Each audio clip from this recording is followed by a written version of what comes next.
with military junta in Guinea as ECOWAS pushes for return to constitutional rule.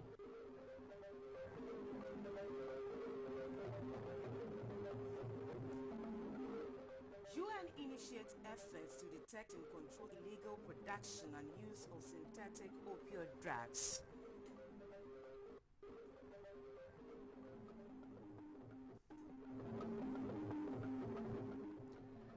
Eighteen impounded containers of Rosewood handed over to Board of Trustees to support construction of the National Cathedral.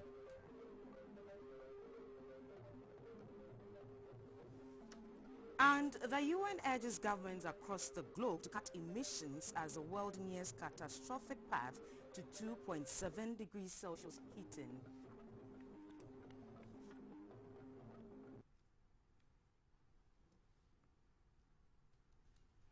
Good evening and welcome to News Hour right here on GBC News and GTV. My name is Jonathan Thompson. My name is Samuela Kwoti.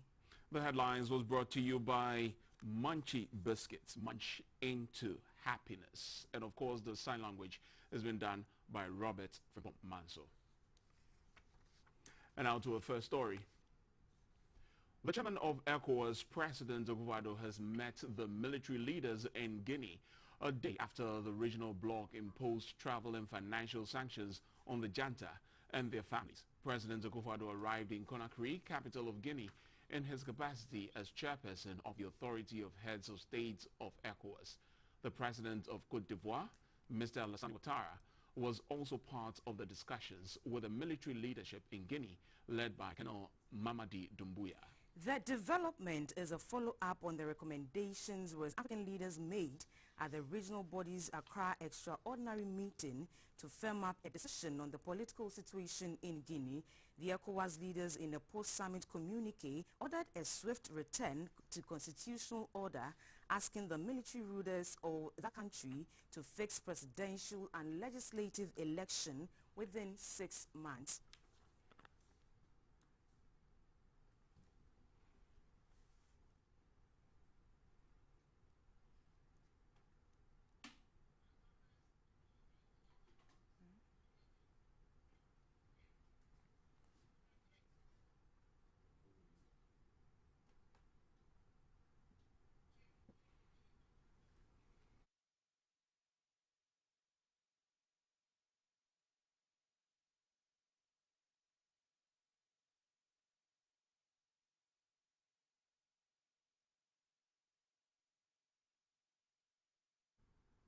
Still on that issue, the Dean of Academic Affairs at the Ghana Armed Forces Command and Staff College, Dr. Vladimir Intridansu, says ECOWAS should rather build on lessons from the past and consider having a collective security that is a standing army. He advised ECOWAS to amend their protocols to be more proactive on Guinea. He said the country will need a new constitution, a change in public sector and security reforms which cannot be done within 6 months. He spoke to GBC News in an earlier bulletin. We need a constitution, and a constitution is not something you can write within 6 months. They need to go around the country. They need to found the opinion of all the lead persons, the political party, civil society, chiefs, whatever it is, because they are coming from a certain history which is bad. Then, of course, they have to change a lot of things. They have to have public sector reform. They have to have security sector reform. And all these cannot be done within the period that we are giving them. If we stampede them, then they can just leave us. If I were Doumbouya, all I would do is to remove my military clothes. And then I have a constitution within 2 weeks. We run an election in a month, and then I have a new president. Then ECOWAS will accept it. Nothing has changed. So I think we are stampeding them, and I don't think I'm happy with that. They must ensure the safety of the president. When you say release immediately, the security of the state is paramount, and they will not listen to anybody. If the release will bring anything untoward, if the release will bring instability, because the president can also mount a counterattack, or the president may be killed by his own enemy. So keeping him away might be wise security in the security sense. So I think when we are asking them to release him immediately, we also have to be very careful about that. Because when there is a change in any political system, it is the security of the state that is more important. And if keeping him will ensure stability, they will still keep him.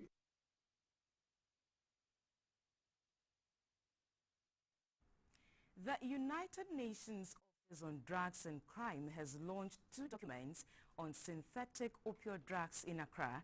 The document under the initiative Operation Azuri are expected to help law enforcement agencies and prosecutors to identify appropriate techniques to detect and control the illegal production and trafficking of such drugs. The synthetic opioids are a class of drugs manufactured in laboratories and designed to have a chemical structure similar to the natural opioid drugs derived from the opium poppy. Organized crime groups tend to prefer the illegal trafficking of the synthetic drugs such as tramadol, fentanyl, and carfentanil because they are easier and cheaper to manufacture and transport. These drugs are used for illegal purposes, mostly in large doses, and they have dangerous effects on the human body. Currently, the criminal networks are using the postal services for the transmission of such illicit drugs. Operation Azuri is a strategy being employed by the UN Office on Drugs and Crimes, UNODC, to support various countries to reduce the illicit opioid production and trafficking. The 2 guidelines launched in Accra under this initiative are the guidelines on profiling synthetic opioids in mail and small parcel and guidelines for prosecutors and judges adjudicating synthetic opioids cases. In addition to techniques and control procedure, the officials will also receive skills training and equipment to control the illegality. The UNODC Deputy Regional Director for West and Central Africa, Mr. Kameldi Neldingaye, said aside the 2 documents, law enforcement and criminal justice agencies should be ready to act immediately, effectively and fairly. The Director General of Ghana Narcotics Control Commission, Mr. Francis Tokunu, said though the use of tramadol and other synthetic opioid drugs are required for legitimate medical use, acquiring them without prescription is illegal. He stated that to reduce the emerging drug trends, the Commission has intensified its drug demand and supply reduction strategies. Operation Azur has come at a very good time to provide the necessary capacity building for officers and the needed logistics in the examination and identification of synthetic opioids and other narcotic drugs. The UN resident coordinator in Ghana, Mr. Charles Abani, said all countries must work to ensure that they do not only prevent the non-medical use of the drugs, but also make sure that their medical use is available. To target the transnational nature of the illicit supply. And with UN, we'll also look to ways in which we are collaborating across borders and increasing our work with the ECOWAS and the African Union. The Operation Azuri initiative will take place between September and December 2021. It will involve 13 countries in Latin America, the Caribbean, and Africa.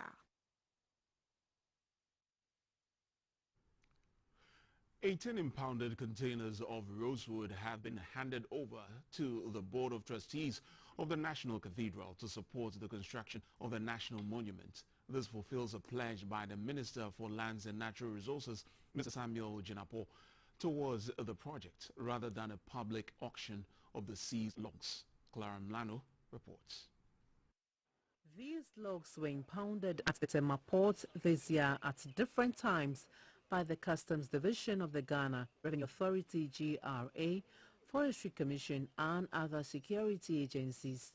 According to a BBC report, since 2012, over 540,000 tons of rosewood, equivalent to 23,478 20-footer containers or 6 million trees were illegally harvested and imported into Asia from Ghana despite the ban. The sector minister, Samuel Jinapo, says until such a time when contractors are assured of sufficient logs for construction of the cathedral. Other plans would be put in place for the seized species. The presentation of the Rosewood is the first to the Board of Trustees to aid in the construction of the National Cathedral. It is not our wish that we have a situation of rosewood being harvested, let alone for them to be confiscated, and further let alone for us to hand them over to the National Cathedral. Our policy and our effort is to stop the harvesting of rosewood. For the Board of Trustees, the seized logs came in timely to support the construction process of the cathedral. We need to preserve our environment for posterity.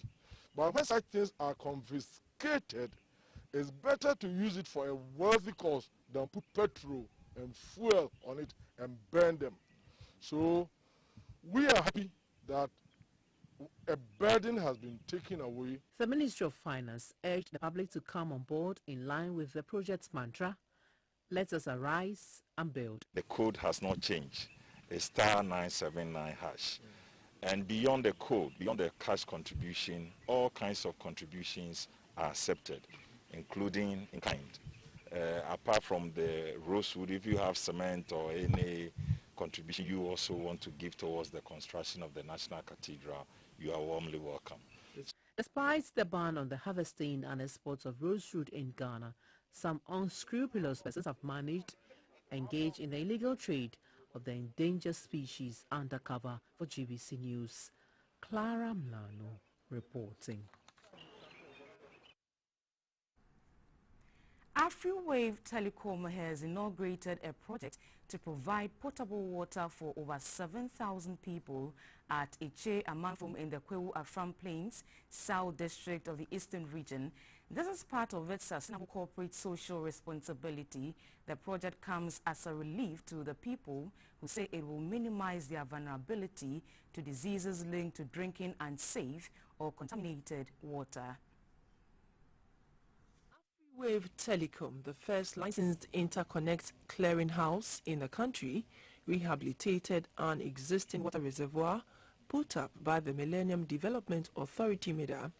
It was abandoned by the people 10 years ago due to its salty nature. The rehabilitation follows a report on Ghana Web in 2020 about lack of potable water for the people in the community. Expressing his gratitude for the gesture, the chief of Eche Amafrum, Nana Yao Osei, said the treated water will save the community from diseases. Typhoid, yes, I will free baby abba and ne. Now, yes, I Some residents similarly were grateful. This is a great relief to us. Your skin turns whitish when you bath with water from the river. So we buy water, which is too expensive. As for the tap water, because they have been treating it, is safe for us. When they come to fetch the water, they should make sure they cover the water when they send it back home. The commercial director of AfriWave Telecom, Mr. Henry Siayo, said providing water for the people of Eche Amanfum is a key ingredient to augment government efforts to fight COVID-19 in a country. The chief executive of AfriWave Telecom, Mr. Francis Poku, explained the reason behind the gesture. A call that is going between MTN and MTN doesn't come through our network, but a call that is going from MTN or from Vodafone or from Glo to or Airtel Tigo to any other network comes through AfriWave's network. So, like I said, we benefit from them by them making those calls, and they can also in turn benefit from us by some of these projects. He said the company will continue to invest in the communities in which it operates. The rehabilitated water facility derives its source from the Afram River, with submersible pumps and pipes extended 750 meters into the river from the shore. The company spent 42,800 Ghana cedis to rehabilitate the facility.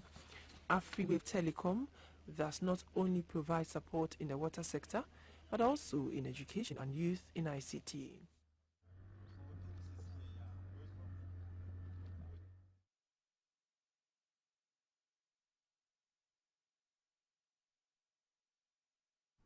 And still in our community, the assemblyman for the Eche from community, Mr. Theophilus Avo, is calling on authorities of the Afram Plains South District Assembly to urgently come to the aid of students and teachers of the Eche DAJHS. The cracked walls of the Forms 2A and 2B classrooms are dangerous, and with continued use in this state, they fear for the worst. The appeal is for assistance also for other schools in the community.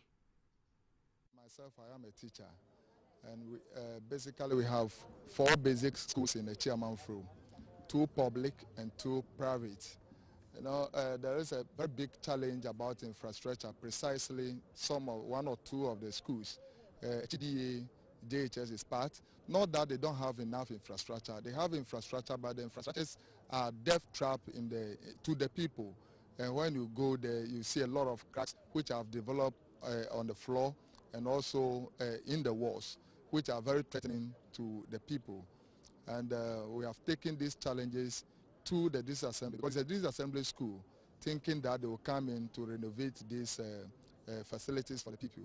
When you go to Anglican, so precisely it's the public schools that have these challenges. You go to Anglican Basic School, they also have a similar problem, which some of the walls are defective and threatening to the life of the pupils. But you know, we are appealing through your media, GTV.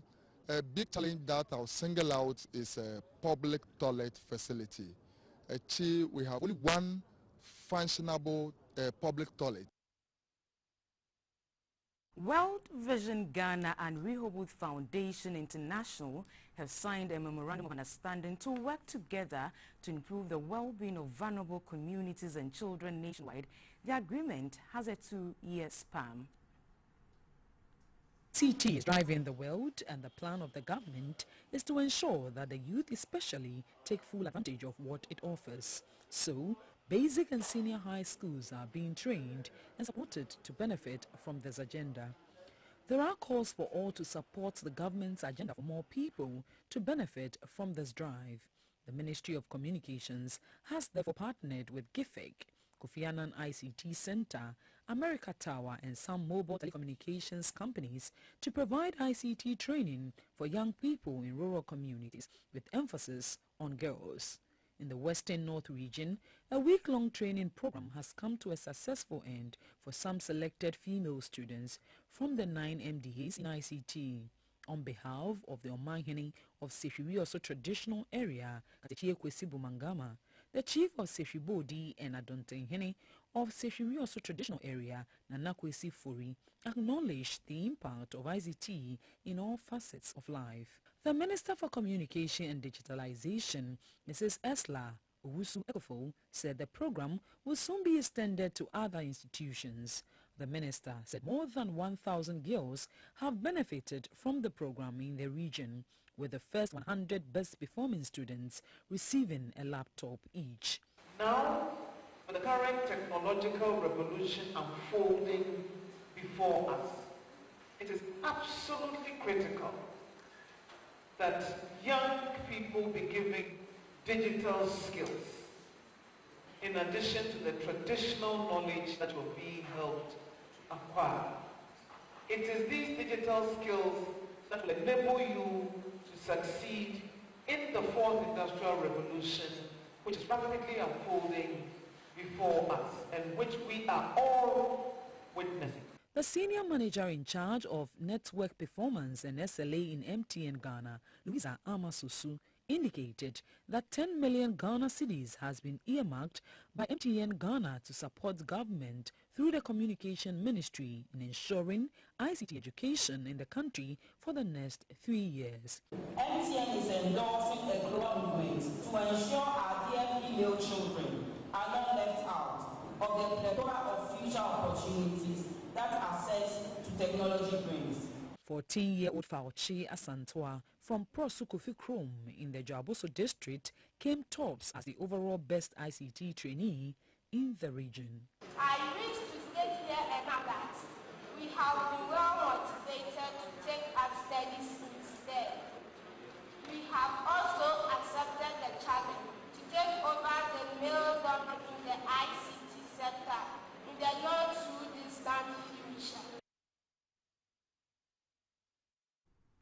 The Kobo stretch of the Nkrakain-Edukrom Road in the eastern region, which was cut off last Tuesday 14th due to the overflow of the Efiefi River following a downpour, has been fixed and reopened to traffic. When GVC News visited the site, contractors were working feverishly to enable motorists have access to the road.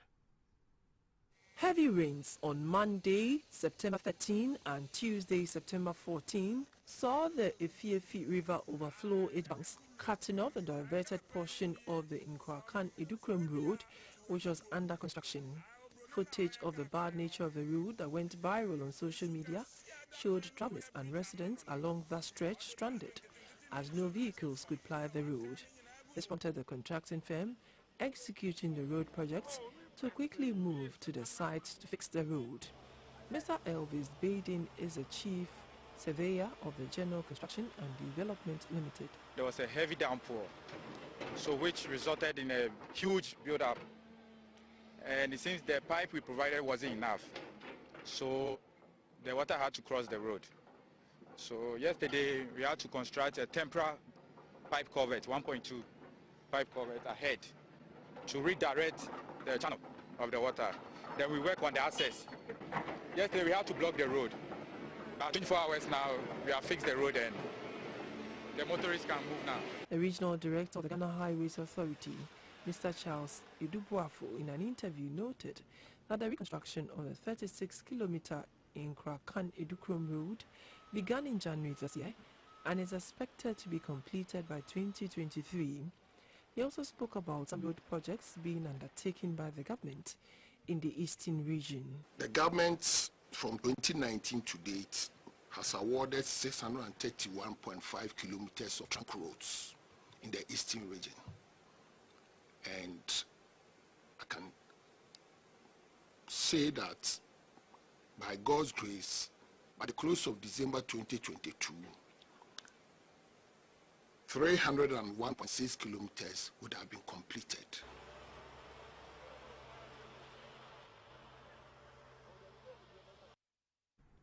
Now, as part of the government's drive to keep the city clean, officials of the Accra Metropolitan Authority, AMA, have carried out an exercise to rid the Kwame Nkrumah interchange of squatters and traders. The exercise was led by the Okankwe South Metro chairman of the AMA, Mr. Ibrahim Ankara. Traders selling on the pavement at the Kwame Nkrumah interchange were given eviction notices to vacate the area latest by Monday, September 20, 2021. Lunatics, squatters and other persons who have turned the under of the overpass into their place of abode were driven away. Hawkers selling along the streets were also cleared to make way for free flow of human and vehicular traffic. Mad people under the bridge, they sacked everybody. And from Circle to Vodafone, the hawkers have encroached the road. So we have to take it upon ourselves to clear everybody. Some of the street hawkers who were proven difficult had their wares seized. The Ministry of Fisheries and Aquaculture Development, MOFAD, is determined to ensure sanity in the fishing industry. Recently, the ministry sanctioned 4 communities in the central region for engaging in light fishing, a practice that can lead to depletion of fish stocks and is heavily frowned on by the European Union. An 11-man team has been put in place to ensure compliance with fishing regulations in the country. The Ministry of Fisheries and Aquaculture Development is responsible for implementing development interventions that are intended to drive the fisheries sector and industry to contribute more effectively to the overall development of Ghana. An agency under the ministry, which is responsible for ensuring compliance with fishing regulations, is the Fisheries Commission. The Commission's functions include monitoring, control, surveillance, evaluation and enforcement of regulations in areas of fisheries development and management in Ghana. The Commission is also responsible for the development and health of fishes and their safety and quality for human consumption. The concern of the sector minister, Madam Hawa Kumsin, is that over the past few years, the fishing industry has been confronted with a number of challenges, including illegal methods of fishing. Protect and defend the condition of... I wish to congratulate all of you on your appointment. Over the past few years, the sector has been confronted with a number of challenges that have the potential to destroy our gains. If we don't tackle them with a sense of urgency, these include illegal, unreported, unregulated fishing. Ghana has received a formal warning from the European Union, and the country risks sanction if drastic measures are not implemented. The Fisheries Commission has the responsibility to help the ministry and other stakeholders to fight against illegal, unreported and unregulated fishing, especially light fishing and transshipment at sea.